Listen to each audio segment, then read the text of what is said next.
మనస్సు అనేది మనం జ్ఞాపకం చేసుకున్నట్లయితే మన కంటికి కనపడినటువంటి అనేక భయంకరమైనటువంటి ఆయుధాలతో కూడిన సమ్మేళనం మన మనస్సు. ఏమండి, మన ఆలోచనలు మనం నియంత్రించగలమా?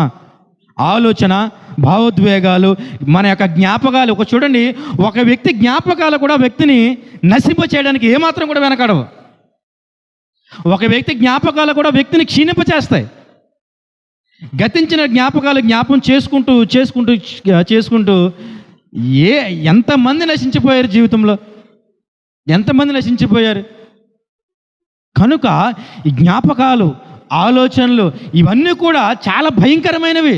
మన కంటికి కనపడవు, మనం ఆలోచించడానికి ఏమాత్రం కూడా అవకాశం ఉండదు. మరి భయంకరమైన పరిస్థితిరా ఇది, నీ కళ్ళ ముందు ఉందిరా అంటే దాన్ని చూసి నువ్వు ఆలోచించడానికి, తప్పుకోవడానికి ప్రయత్నం చేయడానికి అవకాశం ఉండదు. కానీ